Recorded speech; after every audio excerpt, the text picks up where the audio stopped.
सीधी बात है बंधुओं, हमारा उद्देश्य क्या है? बहुत स्पष्टता से सुनिएगा।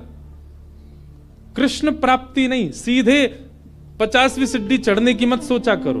बीच में बहुत सारी सीढ़ियां हैं, धीरे धीरे चढ़ना पड़ेगा। इतने बड़े पांव नहीं कि आप 50वीं सीढ़ी चढ़ जाओ। हमारा उद्देश्य क्या है? किसी से पूछो, किसी भी भक्त से पूछो, आपका उद्देश्य क्या? तिलक क्यों लगाते हो? नाम जप क्यों करते हो? कंठीमाला क्यों करते हो? एकादशी क्यों करते हो? वृंदावन क्यों जाते हो? हम पे श्री जी की कृपा हो जाए, हमको ठाकुर जी मिल जाए। इतनी जल्दी मिल जाएंगे?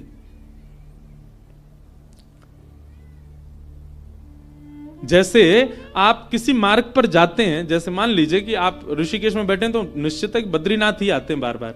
बद्रीनाथ जा रहे हो तो ऋषिकेश से आपका उद्देश्य बद्रीनाथ जाना ही है, पर बीच में कई ऐसे शहर पड़ेंगे, अगर आप कहीं भटकोगे तो आप उन शहरों का नाम पूछोगे, ना कि सीधा बद्रीनाथ। 300 किलोमीटर दूर का नाम थोड़ी लोगे।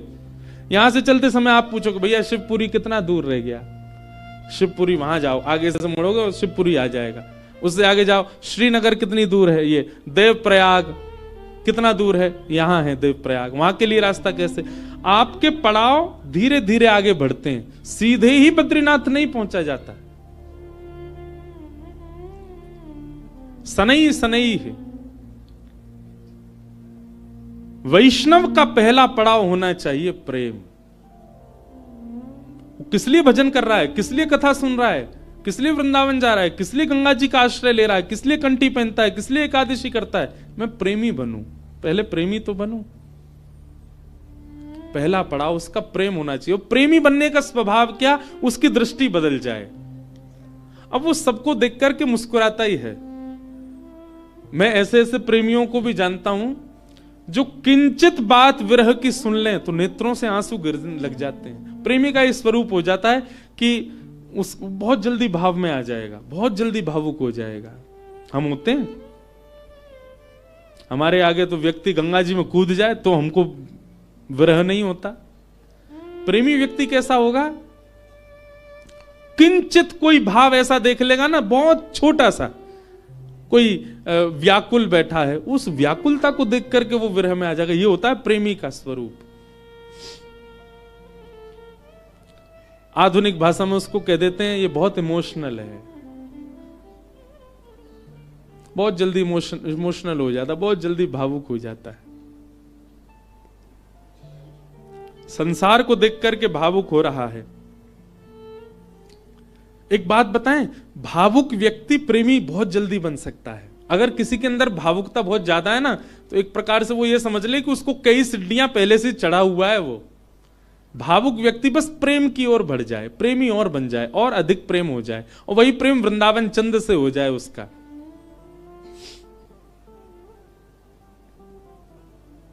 हम कई जगह कथा करने जाते हैं, तो कथा करके जब निकलने लगते हैं ना वापस, 7 दिन पूरे होने के बाद,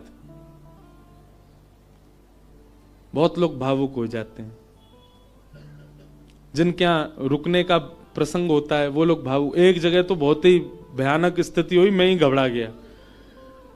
एक जगह कथा थी, अब जगह का नाम तो नहीं लूंगा मैं, तो वहां जो यजमान थे, मुख्य यजमान, वो इतने भावुक, इतने भावुक, पहले दिन से ही रोने लग गए। मैंने क्यों, क्या हो गया? बोले अब 6 दिन रह गए, आप 6 दिन रहोगे बस, लाल जी के केवल 6 दिन दर्शन होंगे। दूसरे दिन और रोने लग गए। मैंने कि भैया तुम ऐसे मत करो, अभी तो कथा तो पूरी करनी है हमको। चौथे दिन सब का नाच रहे थे, नंद घन आनंद भयो, जो वो कोने में खड़े होकर रो रहे। बोले क्यों, क्या हो गया? 3 ही दिन रह गए अब बस।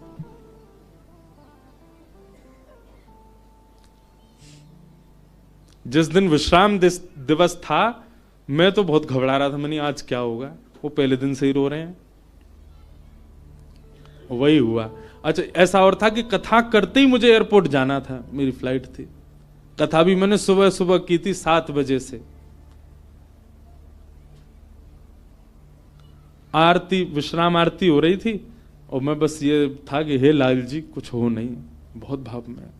वही हुआ। आरती करते करते दोनों, पहले तो उनकी गृहिणी मूर्छित होकर गिर पड़ी, बेहोश ही हो गई, और फिर जो उनके पतिदेव थे उनको देख के वो भी हो गए। उसके पीछे बिल्कुल भी किंचित ही, हमको तो समझ में आया था नाटक, लेकिन नहीं, वास्तविक था। पानी वानी डाला भैया, उनका ब्लड प्रेशर वगैरह सब कम होता चला गया। एक कथा भी आती है, सुना है? एक महाराष्ट्र के राजा थे। उन राजा का एक ही बात उसके मन में चलती थी कि मेरे नगर में कोई साधु आ जाए, मेरे नगर में कोई संत आ जाए, मेरे नगर में कोई भक्त आ जाए। दुनिया में ऐश्वर्यवान व्यक्ति केवल इसकी प्रतीक्षा करता है कि मेरे पास धन बहुत आ जाए। वो इसकी प्रतीक्षा करते थे कि कोई भक्त, साधु, संत, विरक्त या वैष्णव दंपति या कोई कथा वक्ता कोई आ जाए मेरे नगर में, बस। ऐसी कृपा हुई, अयोध्या से कुछ लोग पंढरपुर दर्शन करने जा रहे थे और उन महात्मा के उन राजा के नगर में आ गए। नगर से होके पंढरपुर का रास्ता था, तो पंढरपुर की ओर जा रहे थे। शाम काल का समय हो गया। राजा को पता चली संतों की टोली आ रही है। वो तो ऐसा और था राजा, वो दूर दूर तक उसने अपने सैनिक लगा रखे थे। बोले आसपास के रस्तों से अगर कोई संत निकल के जा रहे हैं, उनसे भी कहो यहां होके जाएं, हमारे नगर में होके जाएं। ऐसी भगवत प्रीति, भक्त प्रीति भी सबके हृदय में नहीं होती।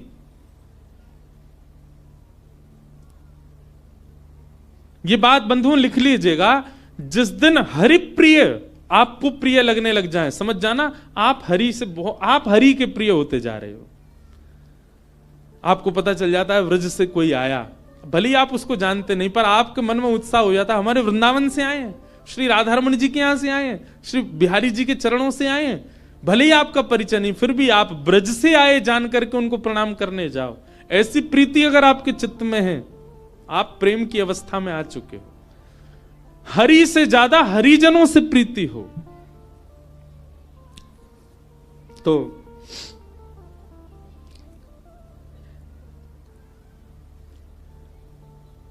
अयोध्या से संतों की टोली आई। रात में राजा ने खूब सुंदर उनका स्वागत किया, सबके लिए बढ़िया शिविर बनवाए, बढ़िया सबके लिए भोजन की व्यवस्था करी। सब साधु महात्मा बड़े प्रसन्न हो गए। बोले वाह भैया राजा, तेने तो हमारो दिल जीत लिया, क्या सुंदर व्यवस्था की, सब संतों के सबके चरण धोए, सबको माला पहनाई, प्रसाद पवाया, सोने की उत्तम व्यवस्था। और राजा रात में सोने अपने महल में नहीं गया, वहीं बैठा शिविर के बाहर ही पूरे परिवार सहित, कि कोई संत कोई आज्ञा कर दें सेवा के लिए, हम उनकी सेवा करें। संतों ने दूसरे दिन उठ करके राजा से कहा, देखो हम तुम्हारी सेवा से इतने प्रसन्न है कि हम सबके मन में आया कि हम कम से कम 5 दिन तो यहां रुकें। राजा रोने लगा, बोले महाराज मेरे ऊपर बड़ी कृपा, आप रुकिए। 5 दिन पूर्ण हुए। सब संत बोले भैया हमको पंढरपुर जाना है, अब आप हमको आज्ञा दो। राजा बोला भगवान मैं अपनी एक बात निवेदित करूं। बोले क्या? 5 दिन बाद रामनवमी है, श्री राम जी का अद्भुत उत्सव है, आप लोग सब यहीं रुक जाएं, 5 दिन और रामनवमी करके चले जाएं। संत बोले भाई क्या बुराई है, इतनी अच्छी व्यवस्था राजा कर ही रहे हैं, वहीं बढ़िया कीर्तन भजन होने दो, सत्संग होने दो। 5 दिन रुक गए, सबने रामनवमी करी, अभिषेक किया राम जी का। रामनवमी पूर्ण करके सब अगले दिन संत महापुरुष बोले अब हमको आज्ञा दो, हम लोग सब चलें पंढरपुर। बोले महाराज नेक और रुक जा, हनुमान जयंती और आ रही है, हनुमान जन्मोत्सव, आप सब लोग रुके रहेंगे तो आप सबके सानिध्य में, हमको तो कुछ आता नहीं, हम हनुमान जी का जन्मोत्सव करेंगे। अब वो सेवा इतनी अच्छी कर रखी थी कि कुछ संत तो बेचारे उसके पक्ष में रहते थे, बोले रुक ही जाओ, बढ़िया व्यवस्था तो करी रखी है। रुक गए, हनुमान जन्मोत्सव तक सब लोग रुक गए। सब लोगों ने हनुमान जी का जन्मोत्सव मनाया। संत महापुरुष कहने लगे, बोले भैया अब हमको आज्ञा दे दो, अब हम लोग चलें। बोले महाराज उसके बाद में फिर कोई और उत्सव आ रहा था 15 दिन बाद, उसका नाम ले दिया। बोले वो किए बिना तो आप कैसे जाओगे, कहां आपको व्यवस्था ही नहीं मिलेगी, मेरे यहां हो जाएगा। 15 दिन और रुक गए, फिर जाने लग गए। बोले महाराज गंगा दशहरा आने वाला है, आप सब लोग कहां, गंगा जी तो मिलेंगे, मैं गंगा जल मंगवाऊंगा ना अपने सैनिकों को भेज करके, यहीं आप सब लोगों के लिए सूक्ष्म गंगा प्रकट करवा दूंगा। फिर रुक गए, गंगा दशहरा हो गए। सब करते करते करते महाराज जेठ का महीना निकल गया। कब आए थे? रामनवमी पे आए थे, तब से जेठ आ गई। जेठ के बाद अब फिर जन्माष्टमी राधाष्टमी के उत्सव आ गए। वो उत्सवों के बहाने दे दे करके संतों को रोक लें। महाराज अब तो चातुर्मास करना पड़ेगा आपको, चातुर्मास प्रारंभ, कहां जाओगे, यहीं कर लो। चातुर्मास करवा दिया। चातुर्मास के बाद अब कार्तिक का महीना आ गया, कार्तिक में तो मैं जाने नहीं दूंगा आप लोगों को। दिवाली होली ये तो यही करनी पड़े, होली आ रही है, होली पे तो सब संग रहेंगे। करते करते फिर से रामनवमी आ गई। संत जनों ने चरण पकड़े, बोले राजन अब तो जान दो हम। संत तो राजा बोले एक काम करो, क्या बाल भोग करके चले जाओ, कुछ नहीं तो सुबह का बाल भोग तो ले लीजिए। बोले ठीक है। अब बाल भोग भाग पा करके तैयार हुए ही थे, बोले बाल भोग पा लिया सब। बोले देखे ना कढ़ाई चढ़ गई है, राजभोग बनना है, राजभोग तो पा जाओ। संत बोले जे नहीं हिलने देगा हमको। बोले देखो ये सब अनादर हो जाएगा, इतनी पूड़ी कचौड़ी सब्जी बन रही है, इनको तो पा जाओ। यहां राजभोग पाने लगे, एक संत ने घूम के देखा तो वहां रात के ब्यारू भोग भी बनने शुरू हो गए थे। बोले ब्यारू करके जाने देगा। अंत तो गत्वा उस राजा की स्थिति ऐसी हो गई, जब संत लोग हट में आ गए कि नहीं हम तो जाएंगे, राजा के यहां से उस क्षेत्र से जैसे ही बाहर निकले, तब तक तो राजा रो रहा था, संतों के जाते ही राजा अचेत हो गया, प्राण निकल गए उसके। मैं संतों के बगैर कैसे रहूं? हम इस स्थिति में हम तो कभी आ ही नहीं सकते। खैर सुन लीजिए, बस हमारे यहां तो 4 दिन रुक जाए तो कब जाएंगे ये बला, बैठ गए हमारे घर में आके। सब तरीके के लोग होते हैं। अब तो लोग हमको बहुत प्रेम करने लग गए, जब हमको कोई जानता नहीं था तब हमने भी ऐसे घरों में रुके हैं। पर सत्य बात है बंधुओं, ठाकुर जी से प्रेम तो सबको हो जाता है, पर हरिजनों से जिसको प्रेम हो जाए, समझ जाओ कि उसको ठाकुर जी से वो अब प्रेम की अवस्था में आ चुका है। जिसको हरिजन प्रिय लगने लग जाए, हरि के जन प्रिय लगने लग जाए। आप लोग किया करो, कभी एयरपोर्ट, रेलवे स्टेशन, कभी अनजान स्थान पर कोई तिलक मात्र लगाया घूम रहा हो, उसको भी जय सिया राम, जय श्री कृष्ण। सामने वाला प्रत्युत्तर में अगर ये पूछ ले भैया कौन, कुछ नहीं आपके माथे पे हमने तिलक देखा, कंठ में हमने तुलसी जी देखी तो हमको लगा कि आप वैष्णव हो इसलिए हमने प्रणाम किया। ऐसा स्वभाव। तो प्रथम गंतव्य ठाकुर जी नहीं होने चाहिए, पहला गंतव्य प्रेम होना चाहिए। हमारे भजन का, हमारे साधन का, हमारी कथा का, हमारे नियमों का, सबका प्रथम पहले किसको प्राप्त करना है कि पहले हम प्रेमी बने। पहले ठाकुर जी नहीं, पहले ठाकुर जी के लायक बनो, और फिर जब लायक बन जाओगे, ठाकुर जी को कभी अपने केंद्र बिंदु में मत रखो। एक बात बहुत ध्यान से सुनो, किसी को पाने के लिए आप मत तड़पो, स्वयं को ऐसा बनाओ कि सामने वाला आपको पाने के लिए तड़पे, सामने वाला आपको पाना चाहे।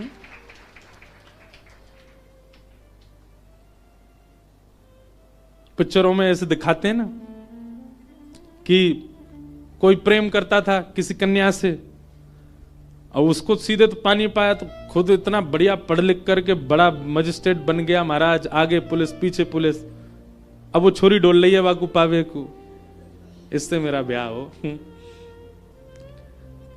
ठीक वैसे ही ये बात शास्त्रीय है कि ठाकुर जी को पाने के लिए आप केंद्र बिंदु ठाकुर जी को मत रखो चित्त में कि उनको मुझे प्राप्त करना है।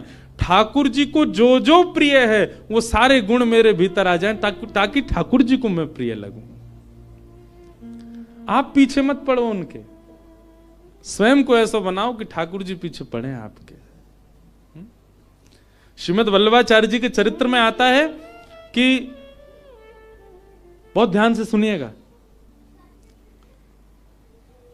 श्रीनाथ जी जब प्रकट हुए ना, तो पहले श्रीनाथ जी की भुजा प्रकट हुई, और भुजा प्रकट होने के बाद में सद्दू पानी की गैया रोज जाती थी, अपना संपूर्ण दुग्ध वहीं बहा करके आ जाती थी। तो सद्दू पानी ने देखा मेरी गैया कहां जाती है, जाकर के देखा तो गिरिराज शिला में केवल भुजा निकली हुई है।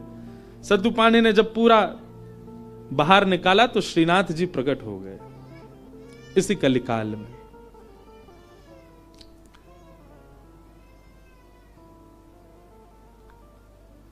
तो सद्दू पानी ने ठाकुर जी से प्रार्थना की कि ठाकुर जी आपके लिए क्या लाऊं मैं, आप क्या पाएंगे, क्या व्यंजन लेंगे, क्या भोग प्रसाद लेंगे, आप विश्वास मानेंगे? हमारे श्रीजी बाबा श्रीनाथ जी, उन्होंने कहा, बोले हे सद्दू पाणे, जब तक मेरे श्रीमद वल्लभाचार्य जी नहीं आएंगे तब तक मैं केवल दूध पीऊंगा। ठाकुर जी ने पयोव्रत किया। भक्त भगवान के लिए व्रत करता है, पर ठाकुर जी ने व्रत किया कि जब तक वल्लभाचार्य जी नहीं आएंगे मैं केवल दूध पीऊंगा। श्रीनाथ जी जो आजकल उदयपुर के पास नाथद्वार में विराज रहे हैं, जब ये गिरिराज जी में प्रकट हुए तब की लीला है। इस बार हमारे लाल जी का उत्सव नाथद्वारा में ही है, श्रीनाथ जी में, 11 से 17 जनवरी। बाद में एक अजब कुमारी नाम की एक भक्ता हुई थी, उसके लिए ठाकुर जी उदयपुर चले गए, उदयपुर के पास नाथद्वारा में। प्रकट तो आप गिरिराज जी में ही हुए थे। तो ठाकुर जी कितने वर्षों तक केवल दूध पी करके रहे। एक दिन अपनी समस्त शिष्य मंडलियों के साथ श्रीमद वल्लभाचार्य जी महाराज जब गोवर्धन पधारे, पूरे ब्रज में हल्ला हो गया, कोई बहुत बड़े आचार्य आए हैं। बोले नाम क्या? बोले वल्लभाचार्य। जब ये नाम सद्दू पाणे के कान में पड़ा, ब्रजवासी सद्दू पाणे दौड़े दौड़े गए और वल्लभाचार्य जी के चरणों में निवेदन करके रोने लगे। वल्लभाचार्य जी बोले रो क्यों रहे हो? बोले नाथ, भक्त को व्रत करते देखा है मैंने, पर इस जन्म में मैंने भगवान को व्रत करते हुए भी देखा है। हमारे इस गिरी कंदरा से साक्षात गोवर्धन नाथ जी का स्वरूप श्रीनाथ जी प्रकट हुए। मेरी गैया को दूध नित्य पियो करते, मैंने उनसे निवेदन किया कि आपको कहा भोग धराऊं। समोसे बोले मैं तो दूध ही पीऊंगा। मैंने कि कब तक दूध पियोगे? बोले जब तक वल्लभाचार्य जी नहीं आएंगे तब तक दूध ही पीऊंगा। भक्त ठाकुर की प्रतीक्षा करे ये तो सुनोगे हो, पर ठाकुर भक्त की प्रतीक्षा कर रहे हैं। हे नाथ, मेरी आपसे प्रार्थना, जल्दी मिलो ठाकुर जी से और जल्दी अन्न पवाओ ठाकुर जी को। श्रीमद वल्लभाचार्य, आप सबने चित्र देखा होगा निश्चित ही, अगर कोई श्रीनाथ जी से या हमारे गोवर्धन नाथ जी से परिचित है, वल्लभाचार्य जी के भाव में है। सद्दू पाणे ने आवाज लगाई, लालन, हे श्रीजी बाबा देखो श्रीमद वल्लभाचार्य पधारे हैं। और ऊपर से नन्हे से गोपाल जी, 4 वर्ष की अवस्था के गोपाल जी, 2-4 दतुइयां निकली हैं बस, गोल मटोल लाला, घुंघराले केश हैं, वही श्रीनाथ जी। ऊपर गिरी कंदरा से नीचे देखते हैं श्रीमद वल्लभाचार्य जी को, वल्लभाचार्य जी ऊपर देखते हैं ठाकुर जी को, और दौड़े वहां से ठाकुर जी, यहां से वल्लभाचार्य जी, और मध्य गोवर्धन में दोनों ने गाढ़ आलिंगन किया एक दूसरे का। ये चित्र देखा होगा आपने वल्लभाचार्य जी, और नहीं देखा हो तो गूगल पे देखना, वल्लभाचार्य जी श्रीनाथ जी मिलन पिक्चर, ऐसे ठाकुर जी ने आलिंगन कर रखा वल्लभाचार्य जी को, नेत्रों से आंसू गिर रहे हैं।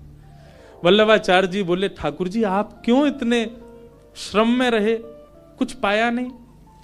तो वल्लभाचार्य जी महाराज ने अन्नकूट बनवाया ठाकुर जी के लिए, 56 भोग तैयार करवाए, और श्री जतिपुरा में, गोवर्धन के जतिपुरा में, वहां श्रीमद वल्लभाचार्य जी ने श्रीनाथ जी का अन्नकूट किया, 56 भोग पवाए, ठाकुर जी का अन्नप्राशन हुआ। मतलब इतने वर्ष बाद ठाकुर जी ने अपना पयोव्रत, दूध का जो व्रत था वो छोड़ के अन्न ग्रहण किया। किसके लिए? अपने एक भक्त के लिए। तो भैया केंद्र बिंदु में ठाकुर जी नहीं, केंद्र बिंदु में प्रेम लाओ। आपके केंद्र बिंदु में प्रेम आ गया और प्रेम आपके चित्त में आ गया तो आप ठाकुर जी के केंद्र बिंदु में रहोगे, ना कि ठाकुर जी आपके केंद्र बिंदु में। स्वयं को निर्माण ऐसो करो, कथा सुन के, संत संग करके, सत्संग करके, वैष्णव संग करके, भजन करके, कीर्तन करके, कि ठाकुर जी आपकी प्राप्ति के लिए विचरण कर रहे हैं, कि जे मोह को मिले कैसे भी।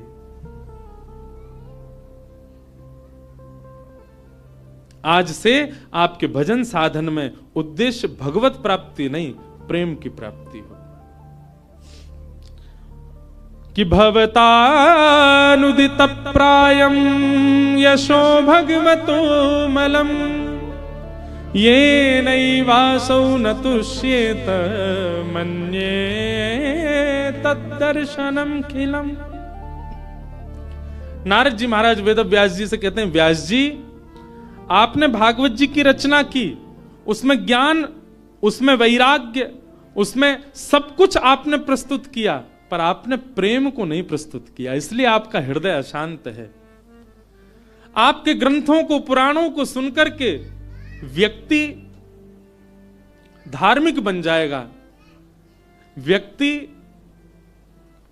वैरागी बन जाएगा, पर आपके ग्रंथों को पढ़ के व्यक्ति प्रेमी नहीं बन पाएगा।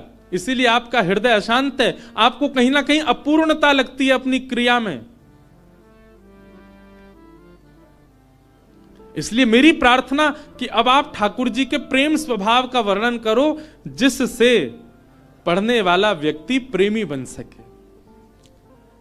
वेद व्यास जी महाराज ने निवेदन किया, उसके लिए मुझे क्या करना पड़ेगा? बोले समाधि लगा करके भगवान के प्रेम स्वरूप का चिंतन करो।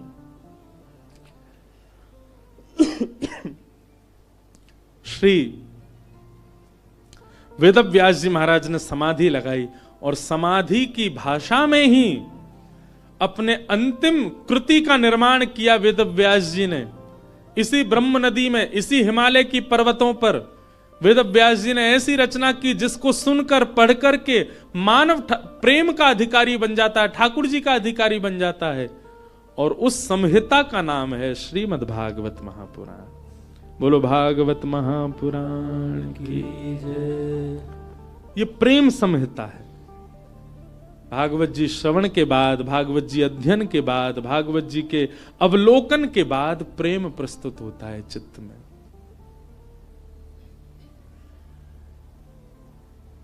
प्रेम।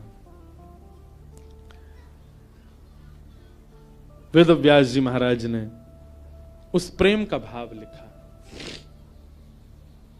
वही भागवत है।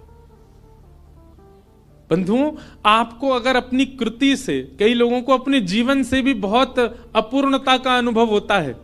हम आपको एक बात बता रहे हैं, बहुत सावधानी से सुनो। अपने कर्म से, अपने जीवन से, अपने संबंध से कई लोगों का मन बहुत जल्दी उचट जाता है। कई लोगों को अपना जीवन भी अच्छा नहीं लगता। क्यों? केवल प्रेम नहीं है आपके जीवन में। आप भागवत जी का आश्रय लीजिए और भागवत जी का आश्रय लेकर के आप प्रेम जीवन में ले आइए, आपको सब कुछ अच्छा लगने लगेगा। एक बात बता रहे हैं, प्रेमी व्यक्ति का स्वभाव ऐसा हो जाता है कि वो अव्यवस्था में भी प्रसन्न रहने लगता है। अप्रेमी व्यक्ति का स्वभाव कैसा होता है? वो कहीं भी जाएगा ना, नाक मुंह मोड़ता ही रहेगा। यहां तो ये है, यहां तो ऐसा है, यहां मैं कैसे बैठ जाऊं, ये मैं कैसे खा लूं, यहां मैं कैसे बैठ सकता हूं, यहां मैं कैसे नहा सकता हूं, यहां मैं कैसे रह सकता हूं, इस व्यक्ति के साथ मैं कैसे जी पाऊंगा, इस माहौल में मैं कैसे रह पाऊंगा। ये सब जगह जो अपने आप को अपरिपूर्ण माने, समझ जाना अप्रेमी व्यक्ति है। पर प्रेमी कैसा होता है? वो जहां बैठ जाता है ना, वो स्थान ही अच्छा लगने लग जाता है। कई बार आपने कुछ ऐसे स्थान देखे होंगे, उन स्थानों पर कभी आपकी नजर ही नहीं पड़ी होगी, या उस स्थान को देख करके आपने सोचा होगा ये तो सामान्य सी जगह है, ये कौन सी बड़ी बात है। पर उसी स्थान पर कोई भगवत प्रेमी जाकर के बैठ जाता है तो उस स्थान की रौनक ही बदल जाती है, उस स्थान का माहौल ही बदल जाता है। अरे स्थान नहीं, कई बार कई रंग हमको प्रिय नहीं होते। मैं अपना अनुभव बता रहा हूं, कई रंग हमको प्रिय नहीं होते, कई कलर्स हमको अच्छे नहीं लगते, पर वही रंग, वही कलर, उसमें कोई प्रेमी व्यक्ति अगर आ जाए, उस प्रेमी व्यक्ति उस कलर में या रंग का आश्रय ले ले, वो रंग भी अच्छा लगने लग जाता है।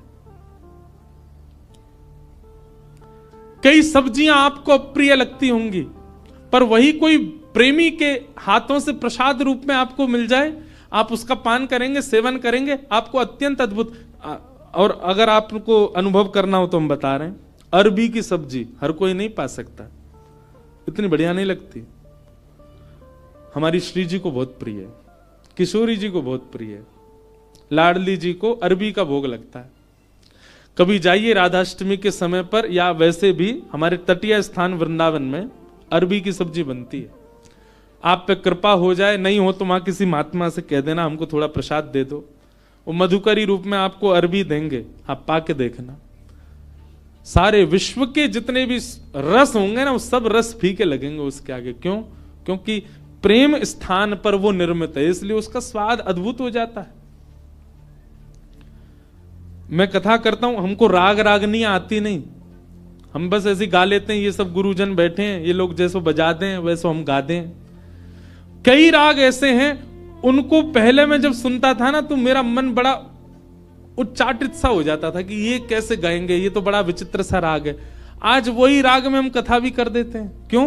क्योंकि जब प्रेम मिल जाता है, प्रेम एक ऐसा सब्सटेंस है, प्रेम एक ऐसा क्या बोले वो, केमिकल बोले, सब्सटेंस बोले, क्या बोले, वो एक ऐसी वस्तु है, वो जहां मिल जाएगी वो सब प्रिय लगने लग जाएगा। वो प्रेम कहलाता है। प्रेम का मतलब केवल स्त्री पुरुष का प्रेम मत समझा कीजिए आप।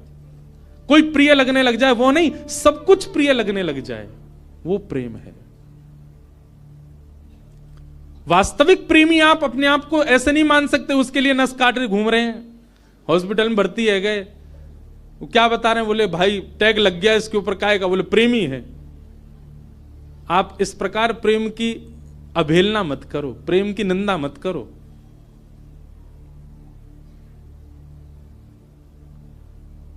गंगा जी पे सब जगह चले जाओ, पहाड़ों में, नदियों में, सब जगह एक पॉइंट होता है, क्या बोल, इसको सुसाइड पॉइंट बोलते। क्यों? यहां से व्यक्ति अपने प्रेमी के लिए त्याग कर देता है, आत्महत्या कर लेता है। ये प्रेम है। प्रेम में केवल एक व्यक्ति प्रिय नहीं लगता, प्रेम में सब कुछ प्रिय लगने लग जाता है। बुद्ध, भगवान बुद्ध प्रेमी थे। एक मदिरा पान किया हुआ व्यक्ति जिससे सब दूर भागते हैं, नाली में पड़ा था और बुद्ध भगवान ने उसको देख लिया। अपने शिष्यों से कहा तुरंत इसको निकालो यहां से। कोई पीछे जा रहा, कोई आगे जा रहा, सोच रहे हैं, विचार कर रहे हैं, नाली में पड़ा है, दुर्गंध आ रही है, इसने पी भी रखी है।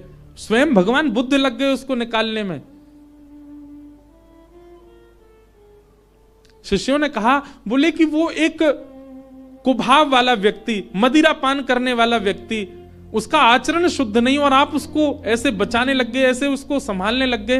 तो बुद्ध भगवान बहुत अच्छी बात कहते हैं, तुम साधक क्यों बने हो, तुम भक्ति के पथ पर क्यों चल रहे हो? क्या तुम केवल शुद्ध लोगों से ही मिलोगे, सुधरे हुए लोगों से ही मिलोगे? अरे जो पहले से ही शुद्ध हैं, जो पहले से ही सुधरे हुए हैं, उनके बीच बैठ करके तुमने क्या नया कर दिया? तुम वैष्णव इसलिए बने हो, तुम भक्त इसलिए बने, तुम साधक इसलिए बने, जो अपवित्र हैं उनको पवित्र करने का भाव तुम्हारे चित्त में आए। जो अप्रेमी हैं वो प्रेमी बने, ये भाव स्वभाव तुम्हारा बने। हम इसलिए साधक बने। केवल माला देने वाला व्यक्ति को ही हम पूजें, उसी को ही हृदय से लगावें, ये हमारा स्वभाव है।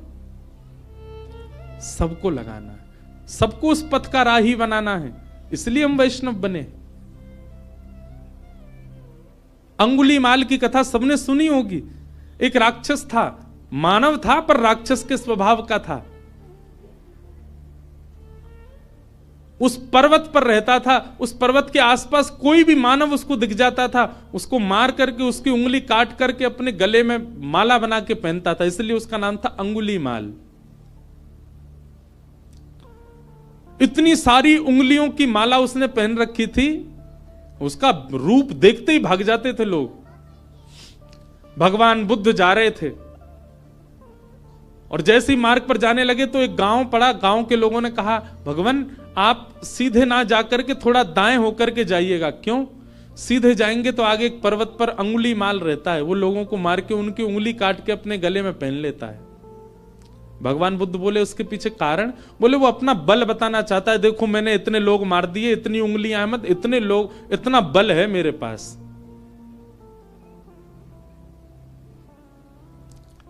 भगवान बुद्ध कहते हैं भय का बल नहीं होता, प्रेम का बल होता है।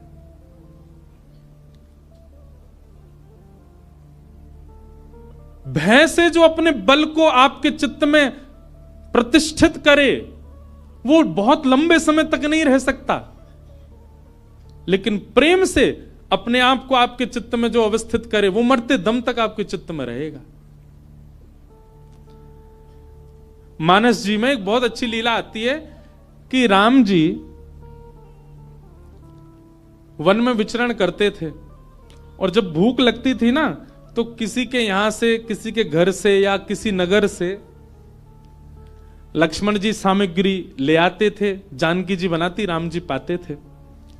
लेकिन ऐसा वर्णन आता है कि कई बार लक्ष्मण जी को सामग्री नहीं मिली, और वनवासी थे तो उनके पास धन भी नहीं था, भाई दे के ले लें।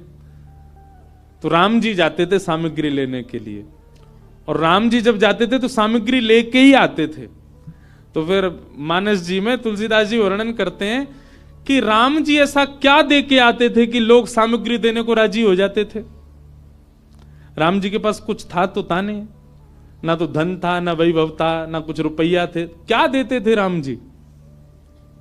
तो मानस जी में श्री गोस्वामी जी वर्णन करते हैं कि राम जी जब कुछ सामग्री लेते थे, या सामग्री लेते भी थे, या फिर कई बार सीता जी बड़ी रसोई बनाती और संतों को पवाते, संतों को पवाने के बाद दक्षिणा देनी होती है, तो ये दक्षिणा के आदान प्रदान पर या सामग्री के आदान प्रदान पर राम जी क्या देते थे। तो गोस्वामी जी वर्णन करते हैं, बोले कुछ नहीं, राम जी मंद मंद मुस्कुरा देते थे, उनकी मुस्कान ही सबसे बड़ी दक्षिणा थी। उसको लेकर के व्यक्ति कहते तुम तो भैया सब कुछ ले जाओ हमारा, बस ये मुस्कुराते रहो, तुम्हारी मुस्कान ही सब बढ़िया। मतलब संतों को प्रसाद पवा के राम जी सामने बैठ करके दक्षिणा रूप में मुस्का देते थे। संत बोलते बस मिल गई हमारी दक्षिणा। जहां जहां से सामग्री लाते वहां मुस्का देते थे। प्रेम, और वो प्रेम का बल ऐसा व्यवस्थित किया राम जी ने कि मरते दम तक कोई नहीं भूल पाया। और रावण का भी बल प्रतिष्ठित था, पर रावण का भय का बल था। बल भय का नहीं होता, बल प्रेम का होता है।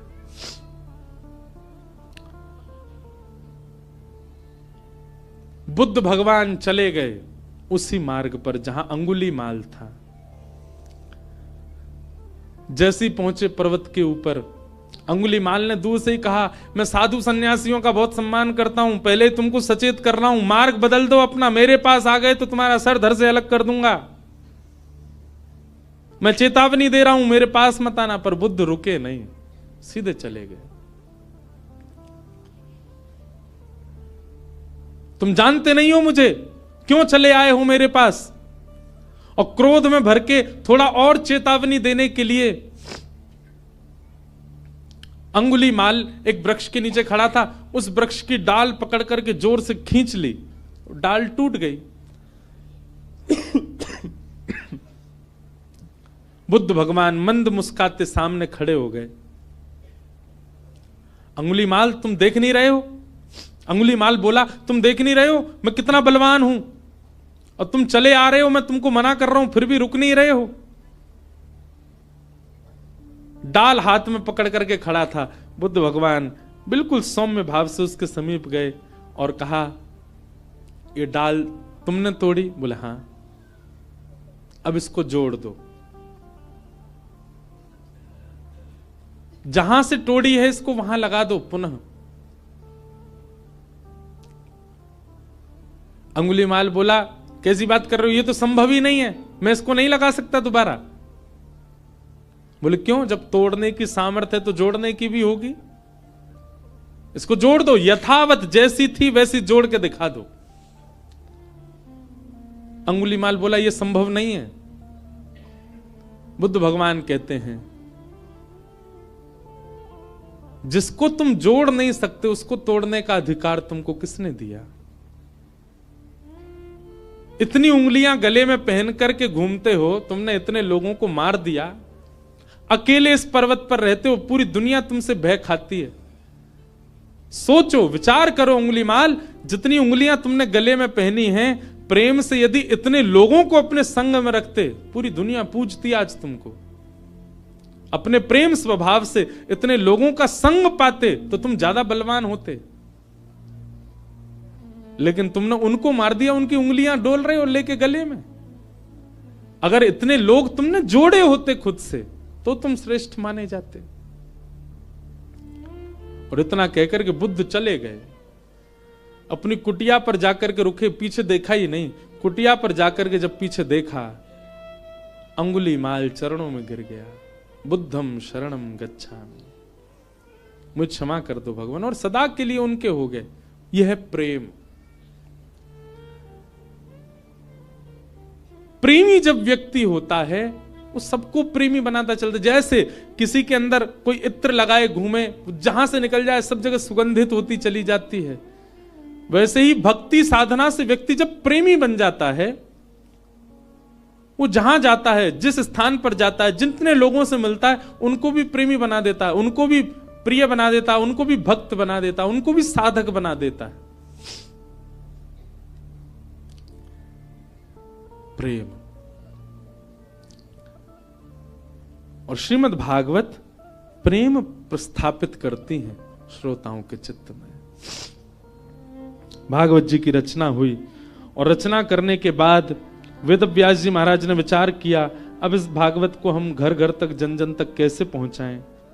तब वेद व्यास जी महाराज ने अपने पुत्र सुखदेव जी का आवाहन किया कि यम प्रव्रजन्तमनुपेतमपेत कृत्यम द्वैपायनो विरह कातरया जुहाव पुत्रेति तन्मयतया तर्वोऽभिनेदु तम सर्वभूत हृदयं मुनिमानतोऽस्मि। श्री सुखदेव जी महाराज आए। वेद व्यास जी के पुत्र हैं सुखदेव, लेकिन जन्म लेते ही आप ब्रह्म के ध्यान में चले गए थे। लेकिन श्री व्यास जी ने भागवत के श्लोक जब इनको सुनाए तो ब्रह्म ध्यान छोड़कर के भागवत जी की सन्निधि में आ गए और कहा, मैं तो निर्गुण निराकार ब्रह्म की उपासना कर रहा था, पर मुझे अब सगुण साकार में मन लग गया है, मुझे इन्हीं की आराधना करनी है। व्यास जी ने भागवत जी का अध्ययन सुखदेव जी को कराया और श्री शुकाचार्य जी ने वही भागवत की कथा राजा परीक्षित को सुनाई। पूछा गया, राजा परीक्षित कौन है? राजा परीक्षित के विषय में हमको थोड़ा बताओ। इनको 7 दिन में मरने का श्राप क्यों लगा, इनके बारे में थोड़ी हमें जानकारी दो। तब राजा परीक्षित के विषय को बताने के लिए यहां से महाभारत का थोड़ा प्रारंभ किया। यदा मृधे कौरव संजयानाम वीरेस्वथो वीर गतिम गतेषु व्रकोदरा विग्ध गदा विमर्श भृगनोरुदंडे धृतराष्ट्र पुत्रे। श्री परीक्षित जी महाराज का चरित्र और उनको 7 दिन में श्राप क्यों लगा, ये सब विषय सुनाए गए। अब इस विषय में अगर प्रवेश करें तो पूरा महाभारत का प्रसंग कहना पड़े, इसलिए कल बंधुओं ठाकुर जी का जन्मोत्सव है कथा में, क्योंकि कल चतुर्थ दिवस है। कल गंगा के तट पे आनंद उत्सव होगा, खूब आनंद से हम लोग नाचेंगे गाएंगे, जन्मोत्सव मनाएंगे श्री ठाकुर जी का। यमुना तट पे तो मनते ही रहते हैं ठाकुर जी के उत्सव, कल गंगा के तट पे होगा। आप सब लोग समय से पधारिएगा। आज श्री गिरधर लाल जी के दर्शन का समय तो है, पर हम आप सबकी संख्या देख के डर रहे हैं, क्योंकि जहां हम रुके हैं वो स्थान तो बहुत छोटा है। तो जो लोग यहां रुके ही रहे हैं अभी 6-7 दिन, वो लोग तो कल भी आ सकते हैं, परसों भी आ सकते हैं। रोज मिलेंगे ठाकुर जी 1:30 से 2:30 बजे तक गंगा दर्शन राम झूला के पास, इधर स्वर्ग आश्रम में। और जो लोग दूर दूर से आए बस वही आ जाना दर्शन करने। बाकी के जो लोग यहीं डटे हुए हैं उनके लिए तो लाल जी यहीं हैं, उनके लिए हम एक शाम का भी समय कल बता देंगे, तो वो लोग शाम को भी आ सकते हैं। इतनी संख्या में लोग आ जाएंगे तो फिर वो लाल जी हमारे डर नहीं जाएं, गंगा जी में गिरगिरा जाओगे, क्योंकि बगल में ही गंगा जी हैं। तो आप सब लोग बड़े भाव से पधारो। कल ठाकुर जी का जन्मोत्सव हम लोग कथा में मनाएंगे। पीले पीले वस्त्र पहन करके आना, आभूषण ज्यादा पहन के मत आना, अपना ध्यान रखना, क्योंकि चोराग्रगण्य श्री कृष्ण की कथा है तो निश्चित है उनके 2-4 दूत तो कथा में आते ही होंगे जो आपके आभूषण हरण ना कर ले जाएं, इसलिए बहुत ध्यान रखना। श्यामा हृदय कमल सो प्रगट्यो, श्यामा हृदय कमल सो प्रगट्यो, श्यामा हृदय कमल सो प्रगट्यो, श्यामा हृदय कमल सो प्रगट्यो, और श्याम हृदय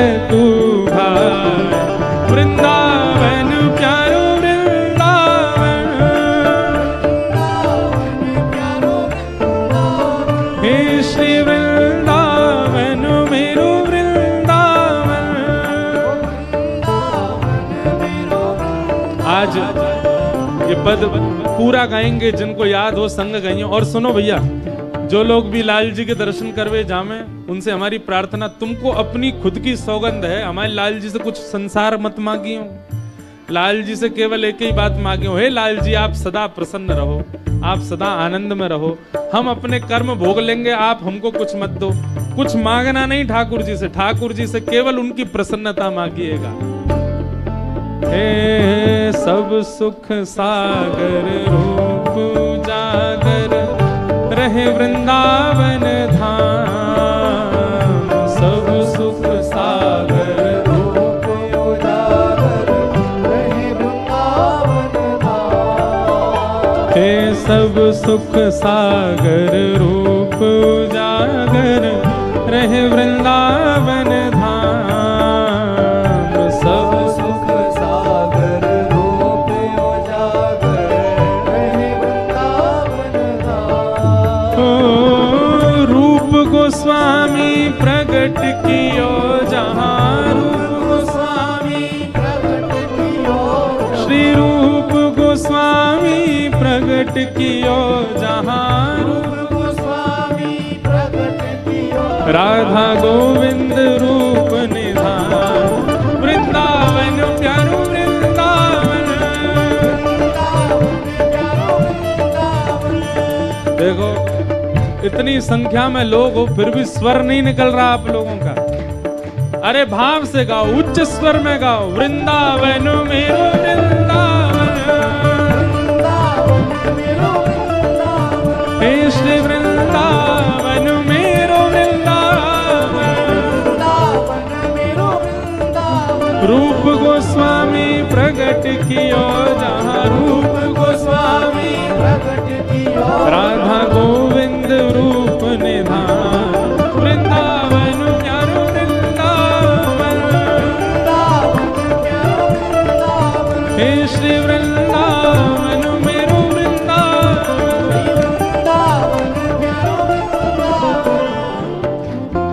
विहरत निस दिन कुंज गलन में, ब्रज जन मन सुख धाम, विहरत निस दिन कुंज गलन में, ब्रज जन मन सुख धाम। हाँ प्यारो ब्रज जन मन सुख धाम, प्यारो ब्रज जन मन सुख धाम। हे मदन मोहन को रूप निरख के, मदन मोहन को,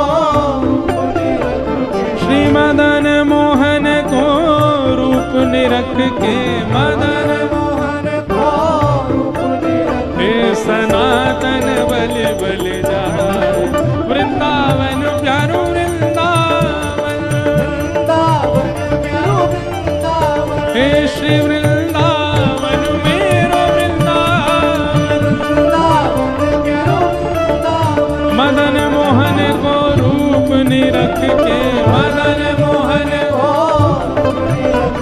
सनातन बलि बलि जाए, वृंदावन प्यारो वृंदावन, वृंदावन प्यारो वृंदावन, हे श्री वृंदावन मेरो वृंदावन, वृंदावन प्यारो वृंदावन। गोपी ग्वाल सब ही और धारे, प्यारो गोपी नाम, गोपी ग्वाल सब ही और धारे, प्यारो गोपी नाथ। हाँ प्यारो प्यारो गोपीनाथ, प्यारो प्यारो गोपी नाथ। हे मधु पंडित जिन कंठ लगायो, मधु पंडित जिन कंठ लगायो, श्री मधु पंडित जिन कंठ लगायो, मधु पंडित जिन कंठ लगायो, ओ जहाँ है रही जय जयकार, वृंदावन मेरो वृंदावन, वृंदावन मेरो वृंदावन, हे श्री वृंदावन प्यारो वृंदावन, वृंदावन प्यारो वृंदावन, मधु पंडित जिन कंठ लगाओ, मधु पंडित और है रही जय जयकार,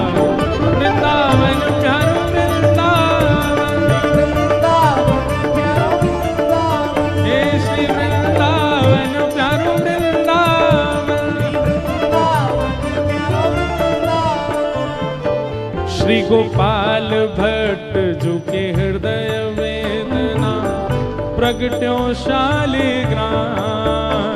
गोपाल भट्ट जो की हृदय वेदना प्रगट्यो शालिग्राम। श्री गोपाल भट्ट जो के हृदय वेदना प्रगट्यो शालिग्राम। गोपाल भट्ट जो की हृदय वेदना प्रगट्यो शालिग्राम। हे रूप सुधा को खान हमारो, रूप सुधा को खान हमारो, रूप सुधा को खान हमारो, रूप सुधा को खान हमारो। श्री वृंदावन में सबते प्यारो, वृंदावन में सबते प्यारो। हे श्री राधा रमण जुलाल वृंदावन मेरो वृंदावन। वृंदावन प्यारो वृंदावन। हे श्री वृंदावन मेरो वृंदावन। वृंदावन मेरो वृंदावन। रूप सुधा को खान हमारो, रूप सुधा को खान हमारो। श्री वृंदावन में सबते न्यारो। वृंदावन में सबते न्यारो। श्री राधा रमण जुलाल वृंदावन प्यारो वृंदावन। वृंदावन प्यारो वृंदावन। हे श्री वृंदावन मेरो वृंदावन। वृंदावन मेरो वृंदावन। जय जय राधा रमण मेरो राधा रमण। जय राधा रमण मेरो राधा रमण। ओ मेरो राधा रमण प्यारो राधा रमण। मेरो राधा रमण प्यारो राधा रमण। ओ मेरो राधा रमण प्यारो राधा रमण। राधा रमण प्यारो राधा रमण। ओ मेरो राधा रमण प्यारो राधा। मेरो राधा रमण प्यारो राधा रमण।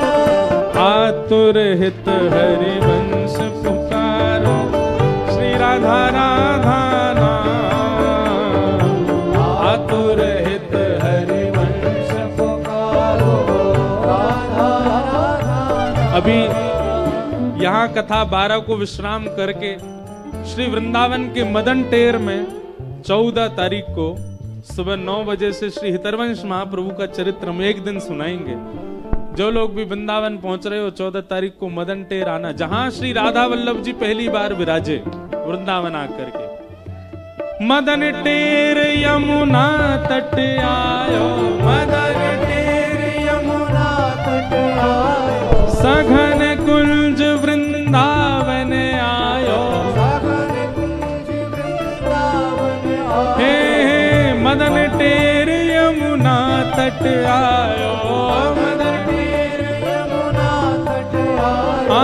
सघन कुंज वृंदावन आयो।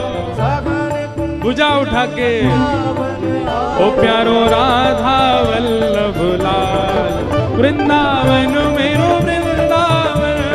वृंदावन मेरो वृंदावन। हे श्री वृंदावन मेरो वृंदावन। वृंदावन मेरो वृंदावन। सघन कुंज यमुना तट आयो। सघन कुंज यमुना तट आयो। मदन टेर वृंदावन आयो। मदन टेर वृंदावन आयो। ओ प्यारो राधा वल्लभ लाल वृंदावन मेरो वृंदावन। वृंदावन मेरो वृंदावन। हे श्री वृंदावन प्यारो वृंदावन। श्री वृंदावन प्यारो वृंदावन। जुगल किशोर को लाड़ लड़ायो नवल कुंज ही अमान। जुगल किशोर को लाड़ लड़ायो नवल कुंज ही अमान। हे कुंजन कुंजन की रज धारे। कुंजन कुंजन की रज धारे। कुंजन कुंजन की रज धारे। कुंजन की रज धारे। ओ हरि व्यास युगल यशोदा वृंदावन मेरो वृंदावन। वृंदावन हे श्री वृंदावन प्यारो वृंदावन। देखो वैसे तो अधिकतर सबको पता है कि हम लोग क्या गा रहे हैं, वृंदावन के 7 निधियों को प्रणाम कर रहे हैं, वैसे सबको पता है। जिनको नहीं पता हम उनको बता रहे हैं। हमारे वृंदावन के प्रथम ठाकुर कौन हैं? बोलो, श्री गोविंद देव।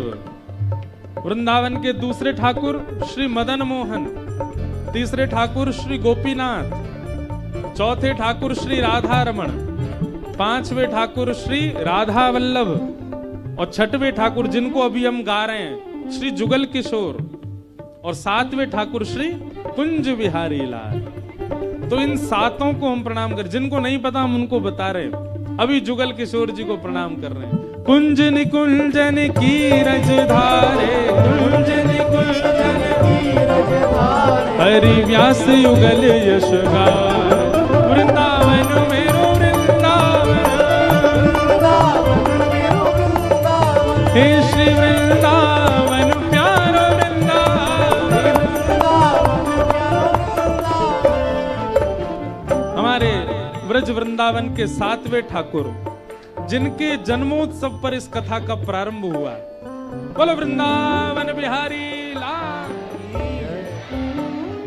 भुवन चतुर्दश की सुंदरता, निधिवन करत बिहार, भुवन चतुर्दश की सुंदरता, निधिवन करत बिहार, हे भुवन चतुर्दश की सुंदरता, निधिवन करत बिहार, चतुर्दश की सुंदरता, निधिवन करत बिहार, हे श्यामा प्यारी कुंज बिहारी, श्यामा प्यारी कुंज बिहारी, श्यामा प्यारी बांके बिहारी, श्यामा प्यारी बांके बिहारी, और जय जय श्री हरिदास, वृंदावन मेरो वृंदावन, वृंदावन मेरो वृंदावन, हे श्री वृंदावन प्यारो वृंदावन, श्यामा प्यारी कुंज बिहारी, श्यामा प्यारी कुंज बिहारी, और जय जय श्री हरिदास, वृंदावन मेरो हे श्री वृंदावन मेरो वृंदावन।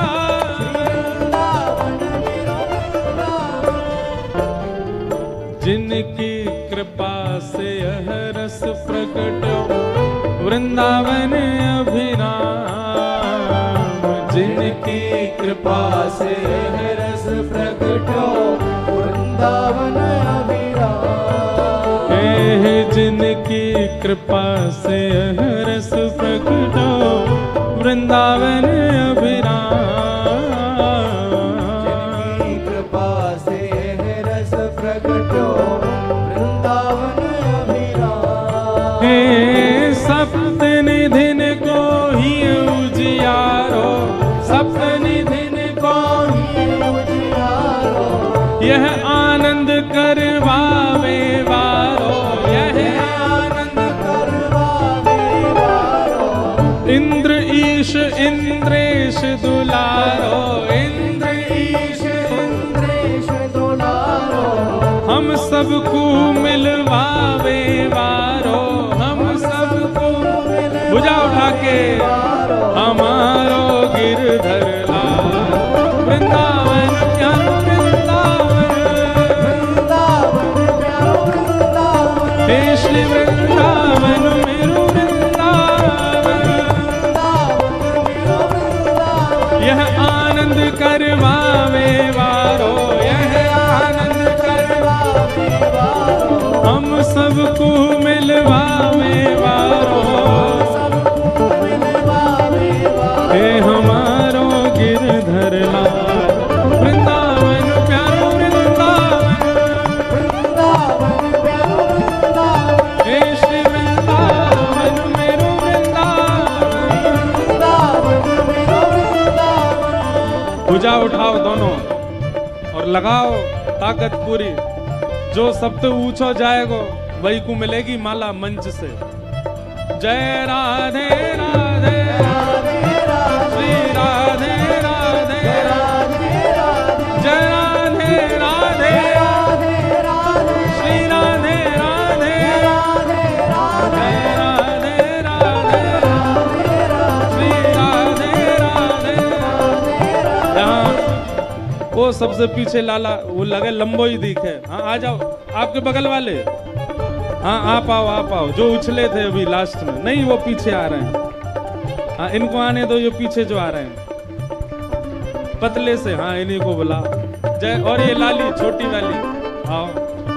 जय राधे राधे श्री राधे राधे कृष्ण भानु दुलारी श्री कृष्ण प्यारी बरसाने वारी कृष्ण भानु दुलारी जय राधे राधे श्री राधे राधे जय राधे राधे श्री राधे राधे जय राधे राधे श्री राधे राधे जय राधे राधे श्री राधे राधे जय जय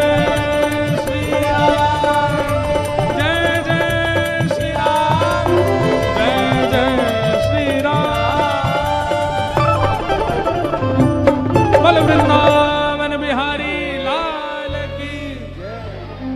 नेक जोड़ते बोलो गर्मी आवेगी। बोल वृंदावन बिहारी लाल की। श्री राधा रमण लाल की। श्री राधा वल्लभ लाल की। पूछरी के लौठा की हुप हुप प्यारे। क्या बात है बंसी वारे श्याम।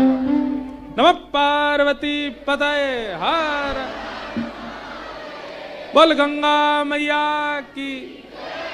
आप सब लोगों को जय श्री कृष्ण। कल नंदोत्सव है, सब लोग 10 बजे यहाँ पधारो। कल ठाकुर जी का मंगल जन्म